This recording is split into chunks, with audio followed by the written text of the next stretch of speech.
చందమామ సినిమాలో సిల్క్ చొక్కా, లుంగి, మెడలో బంగారు చైన్స్, చేతులు వైన్ పట్టుకుని పేకాట ఆడుతూ గోదావరి యాసలో ఎటకారంగా మాట్లాడే వ్యక్తి మీకు గుర్తుండే ఉంటారు. అలా చందమామలో రామలింగేశ్వరరావు ఎన్ని చిందులేశాడో లెక్కగట్టగలమా? మరి కొత్త బంగార లోకమైతే ప్రెస్టేజీ కోసం ప్రాకులాడే పెద్ద మనిషి. నేను సెట్టు నమ్ముతా, కాయని కాదు. సెట్టు నెంబర్ 1 అయితే ఆటోమేటిక్ గా కాయ కూడా నెంబర్ 1 గా ఉంటుంది. ఇలా ఎన్నో పాత్రలు, మరీ ముఖ్యంగా పోలీస్ పాత్రలంటే ఆయనే గుర్తుకొచ్చేవారు. కానిస్టేబుల్ నుంచి ఐసీ వరకు కాకి కడితే కేకే, అలా ఎన్నో పోలీస్ గెటప్ లో ఎన్నో విభిన్నమైన పాత్రలు చేసిన వ్యక్తి ఆహుతి ప్రసాద్. తండ్రిగా, విలన్ గా, పోలీస్ గా ఇలా ఎన్నో వైవిధ్యమైన పాత్రలు చేసిన ఆహుతి ప్రసాద్ గారి గురించి ఎన్నో ఆసక్తికర విషయాలు ఈ వీడియోలో తెలియజేయడం జరిగింది. వీడియో చాలా ఇంట్రెస్టింగ్ గా ఉంటుంది. ఇలాంటి ఎన్నో ఇన్ఫర్మేటివ్ వీడియోస్ కోసం మీ సపోర్ట్ గా జస్ట్ ఒక లైక్ చేయండి చాలు. ఆహుతి ప్రసాద్ గారు కృష్ణా జిల్లా ముదినేపల్లి మండలం కోడూరులో 1958 జనవరి 2న జన్మించారు. ఆయన అసలు పేరు అడుసుమల్లి జనార్దన వరప్రసాద్. తండ్రి అడుసుమల్లి రంగారావు. ఉపాధ్యాయ వృత్తి వదిలేసి తనకెంతో ఇష్టమైన వ్యవసాయం వైపు వచ్చేశారు. ప్రసాద్ కు 3 అక్కలు.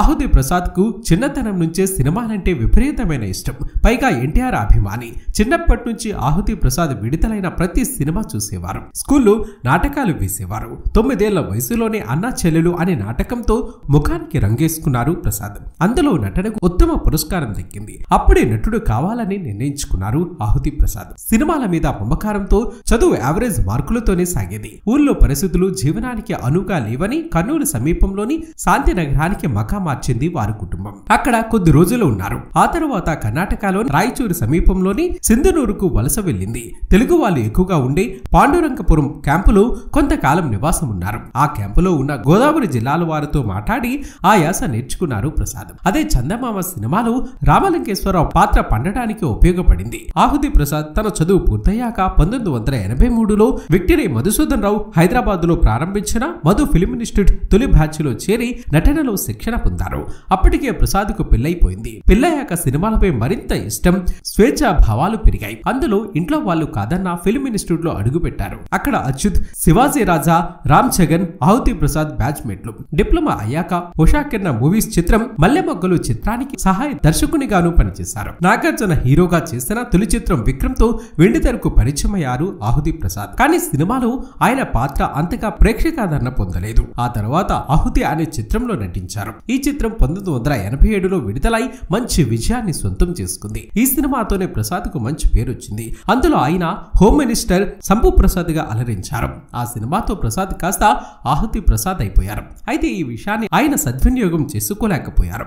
ఏడాదికి 1 అలా చిత్రాలతో సరిపెట్టుకోవాల్సి వచ్చింది. ఆ సమయంలో పోలీస్ భార్యలు నటించారు. అది విజయవంతం కావడంతో కన్నడలో హరిప్రసాద్, రఘుబాబుతో కలిసి రీమేక్ చేశారు. తొలి ప్రయత్నం విజయవంతమైంది. ఆ ఉత్సాహంలో మరో 2 సినిమాలు నిర్మిస్తే ఈసారి నష్టాలొచ్చాయి. దీంతో అటు నటుడిగా అవకాశాలు లేక, ఇటు నిర్మాతగా మరో సినిమా చేసే ధైర్యం లేక ఆహుతి ప్రసాద్ కెరియర్ క్లిష్ట పరిస్థితుల్లో పడింది. ఆ దశలో వ్యాపార రంగంలో అడుగుపెట్టారు. అందులో కాస్త నిలదొక్కున్నారు. అదే సమయంలో అనగనగా ఒక రోజు సినిమాలో పోలీస్ పాత్ర కోసం కృష్ణవంశీ సంప్రదించారు. నిన్నే పిల్లాడితాతో ఆయన 2వ ఇన్నింగ్స్ మొదలైంది. అందులో టబు తండ్రిగా నటించారు. అక్కడి నుంచి తండ్రి, బాబాయ్, పెదనాన్న పాత్రలు ఆయన్ను వెతుక్కుంటూ వచ్చాయి. చందమామ సినిమాతో ఆయన జీవితమే మారిపోయింది. అందులో రామలింగేశ్వరరావు పాత్ర ఆహుతి ప్రసాద్ ని బిజీ నటుడిగా మార్చేసింది. గోదావరి యాసలో ఆయన పలికిన సంభాషణలు ప్రేక్షకుల్ని ఎంతగానో ఆకట్టుకున్నాయి. బెండప్పారావు, సిద్ధుపురం శ్రీకాకుళం, కొత్త బంగార లోకం ఆయనకు మంచి పేరును తీసుకువచ్చాయి. ఆ చిత్రానికి ఉత్తమ సహాయ నటుడిగా నంది పురస్కారం అందుకున్నారు. తెలుగులోని కాకుండా ఇతర భాషల్లో కూడా నటించారు. తమిళంలో 2, కన్నడలో 2, హిందీలో సూర్యవంశంలో నటించారు. ఇక ఆయన చివరిగా నటించిన చిత్రం రుద్రమదేవి. అనంతరం ఆయన అనారోగ్యానికి గురయ్యారు. దీంతో ఆసుపత్రికి వెళ్తే అక్కడ వైద్యులు క్యాన్సర్ వచ్చిందని ఆహుతికి చెప్పారు. ఆహుతి ప్రసాద్ గారికి సినిమా ఇండస్ట్రీలోకి రాకముందే వివాహం జరిగింది. ఆయనకు 2 కొడుకులు ఉన్నారు. పెద్ద కొడుకు పేరు భరణి, 2వ కొడుకు పేరు కార్తిక్ ప్రసాద్. కార్తిక్ ప్రసాద్ విషయానికి వస్తే తండ్రి మాదిరిగానే ఇండస్ట్రీలోకి అడుగు పెట్టడం జరిగింది. కార్తిక్ ప్రసాద్ మన టాలీవుడ్ ఇండస్ట్రీకి చెందిన నటుడు. పైగా లీడ్ యాక్టర్ గా పలు సినిమాల్లో కూడా నటించి అలరిస్తూ ఉన్నారు. హీరో సాయి ధరమ్ తేజ్ నటించిన చిత్రలహరి సినిమా తర్వాత సంతోష్ శోభన్ నటించిన కళ్యాణం వైభోగమై వంటి సినిమాల్లో ఫ్రెండ్ గా లీడ్ యాక్టర్ గా కనిపించారు.